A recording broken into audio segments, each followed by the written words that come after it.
una cosa es el neoliberalismo en el centro y otra cosa es el neoliberalismo en la periferia. Y te voy a decir por qué.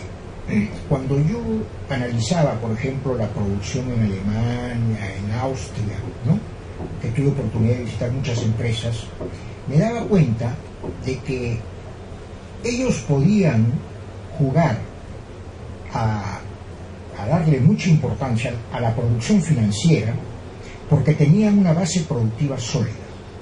Es decir, yo veía empresas en esos países que, aparte de sus unidades de producción en la misma empresa, vendían productos financieros, ¿no? Es decir, que combinaban. General Electric es una muestra, ¿no?, muy clara de que la producción de productos financieros, por ejemplo, de servicios financieros, ellos dan préstamos, pero también producen maquinaria, producen un montón. Claro, diversifican, ¿no?, la producción. Claro. En nuestro país, la especulación financiera prima sobre la producción y la destruye. Es decir, que acá, cuando nosotros hablamos de neoliberalismo, estamos dando prioridad a la circulación sobre la producción, ¿no? Es decir, yo me acuerdo en Centroamérica, que nosotros hicimos una gran campaña y tuvimos que organizar a la gente, ¿no?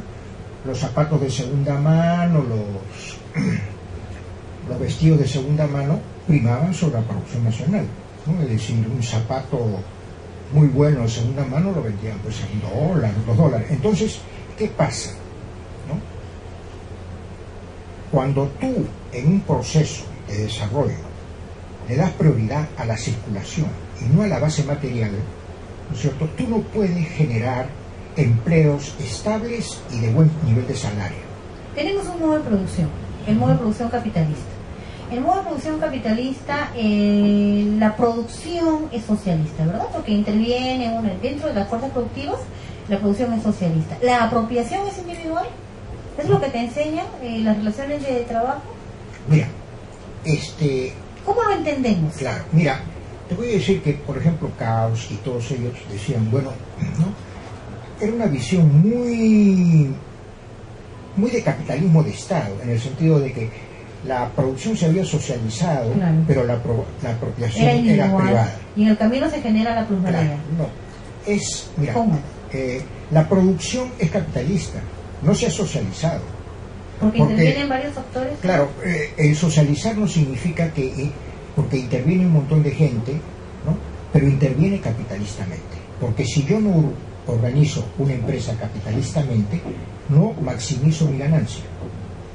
Y ese es el gran problema en el capitalismo, de tratar de hacer formas de producción, ¿no es cierto?, que van contra su lógica.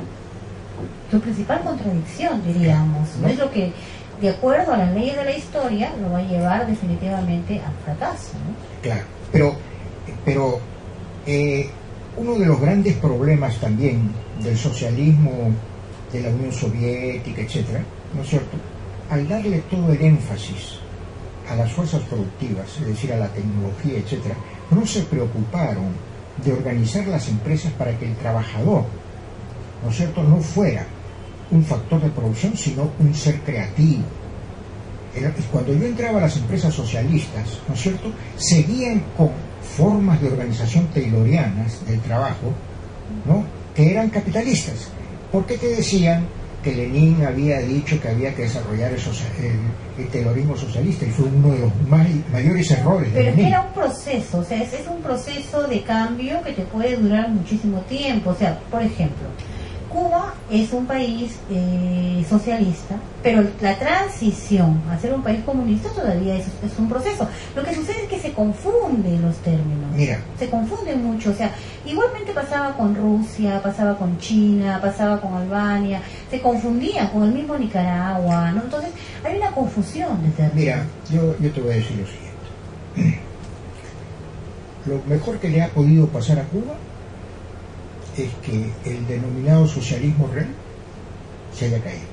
Porque no logra tampoco, ¿no? Porque si bien hubo un proceso muy creativo al principio, ¿no?, donde el Che fue ministro de Industrias, ¿no?, fue hasta ¿cómo se llama?, director del Banco Central, ¿no?, esa etapa creativa después tuvo todo un periodo de implementación de un modelo soviético en un pequeño país. Claro, tenían todo el apoyo también, ¿no? Esa etapa. Bueno, tenían todo, ¿no? Todo el apoyo petróleo, etcétera, ¿no? Pero en el fondo yo me di cuenta que también el intercambio de azúcar por maquinaria con la Unión Soviética no era beneficioso para mí, porque esa maquinaria era una maquinaria que era muy ineficiente, usaba mucho petróleo, y el azúcar era un producto que tenía precio en el mercado mundial. Pero si tú te das cuenta, los logros de la Revolución Cubana están en medicina y están en educación. Claro, porque si tú te das cuenta, ¿no es cierto?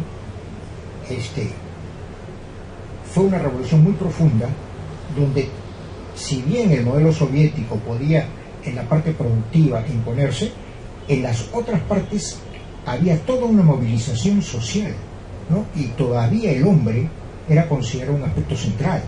Entonces se le dio importancia a la educación, se le dio importancia a la salud, pero aún la salud era muy costosa. Ahora ya han descentralizado, ahora tienen médicos por barrio, etcétera, y además la gran empresa cubana, después de la caída de la Unión Soviética, ahora son pequeñas empresas, se han roto, y ahora las formas de organización que yo te planteo, yo estuve en Cuba, sí, lo vamos ¿no? a las pequeñas empresas cooperan entre sí, etcétera. Bueno, es un modelo de pronto más cooperativo. Claro, entonces quiere decir que después de la caída de la Unión Soviética, Cuba se redimensiona y se reestructura para responder mejor a sus recursos. Ya no es el calco del modelo soviético en la parte productiva, y eso es muy importante, ¿no? Porque nosotros tenemos una realidad muy distinta, ¿no? Y también tenemos que darnos cuenta que todos los modelos de la Unión Soviética, el mismo China, etcétera, ¿no? A excepción de Cuba, todos terminaron en el capitalismo de Estado. Bien, breve pausa, retornamos con más.